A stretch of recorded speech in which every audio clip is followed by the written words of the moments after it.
জুড়ে কো ট্রিক্স করবা তাই না? তোমাদের এই সড়ক সন্ধি করতে তোমরা সবাই কি যথাযথভাবে কাজ করছো? আচ্ছা, এটা কেন করা হয়েছে? এই সড়ক সন্ধিটা কেন করা হলো? এটা মূলত বাংলাদেশের প্রেক্ষাপট অনুযায়ী করা হয়েছে যে জোরে কথা। স্বল্প উন্নয়নশীল দেশ, ওই অনুযায়ী আমাদের বাংলাদেশে আমরা চাইলেই 100-200-300 কোটি টাকা খরচ করে একটা সড়ক সন্ধি অথবা যে কোনো একটা প্রজেক্ট আমরা করতে পারি না। তো সেই অনুযায়ী আমরা বাংলাদেশের অর্থনৈতিক অবস্থা যেগুলো বিবেচনা করে আমরা একটি সড়ক সন্ধি নির্মাণ করার চেষ্টা করেছি, যেখানে যানজট কম থাকবে, প্লাস আমাদের এক স্বল্প বাজেটের মধ্যে আমরা বেশি সুযোগ সুবিধা প্রোভাইড করতে পারবো। যেমন আমরা এখানে দেখতে পাচ্ছি যে আমাদের 4টা রাস্তা আছে, 4টা রাস্তার 5টা রাস্তার সংযোগ স্থান হলো এটা। তো ওই অনুযায়ী আমাদের দেখা যায় যে আমরা যদি বড় কোনো প্রজেক্ট করতে চাই, ওখানে আমাদের জায়গার অনেক অধিক জায়গার প্রয়োজন হয়। কিন্তু আমরা যদি এমন ছোটোখাটো প্রজেক্টের মাধ্যমে আমাদের কাজ চালিয়ে নিতে পারি, তাহলে আমাদের জায়গার সঞ্চালনটাও বেশি লাগবে না, প্লাস আমাদের ছোটোখাটো কাজে সময় কম লাগবে, অর্থ কম লাগবে, কিন্তু আমাদের হচ্ছে যেটা চাহিদা সেটা মোটামুটি মিটে যাবে।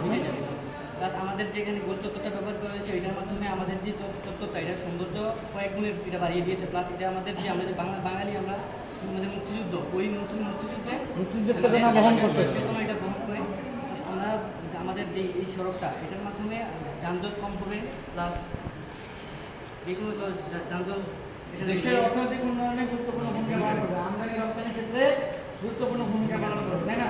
শিক্ষা ক্ষেত্রে, চিকিৎসা ক্ষেত্রে, তারপর হচ্ছে তোমার বিভিন্ন পেশাজীবী মানুষের সময় অপচয় হবে না, তাই না? সহজেই যেতে পারবে।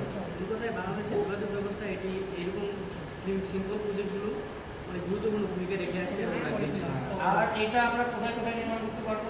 এটা আমাদের যেমন উন্নয়নশীল যে জেলাগুলো আছে, যেই জেলাগুলো কয়েকটি জেলার সংযুক্ত, ওই জেলাগুলোর মধ্যে এরকম মাটি সড়ক এই কানেকশনগুলো আছে, ওইগুলো আমাদের এই সড়কগুলো আমরা বেশিরভাগ করতে পারি যেখানে যানজট বেশি, এবং কয়েকটি রাস্তার সংযোগস্থান যে জায়গাটা এবং কেন্দ্রবিন্দু, যে কোনো একটা বড় শহরে কেন্দ্রবিন্দুতে আমরা এই প্রজেক্টগুলো নির্মাণ করার চেষ্টা করি, তাই না?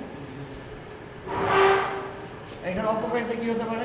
অপকারিতা হতে পারে যে এটার মাধ্যমে আপনার তুলনামূলক একটু খরচ বেশি, খরচ বেশি, প্লাস এটার মাধ্যমে এটার যে ইয়েগুলো আছে যে আমাদের এটা যে ফ্লাইওভার নাই, সেই অনুযায়ী যে আমরা অনেক সময় যে দেখা যায় যে যদি গাড়ির চাপ বেশি থাকে, পরিমাণটা একটু বেড়ে যায়। এদিকে তো কথা বলতে কোনো ট্রাফিক লাইট নাই, ওই কারণে যখন গাড়ির চাপ একটু বেশি থাকে, তখন এটার একটু যানজট হতে পারে, যানজটের পরিমাণ একটু বেড়ে যেতে পারে। যদি এটা স্বয়ংক্রিয়ভাবে চলে, কোনো ট্রাফিক ম্যান অথবা কোনো ট্রাফিক লাইটের মধ্যে নেই। তারপরে এই রাস্তাগুলো ভারী বড় যানবাহন চলাচলে পৌঁছে দিতে হবে। হচ্ছে আর তোমাদের অনুভূতি যে এই কাজটা করতে যায় তোমাদের কেমন লাগছে, আমাদের এটা প্রথম কেমন কষ্ট হয়েছে, তোমাদের অনুভূতি শেয়ার করছে, আসলে কেমন লাগছে?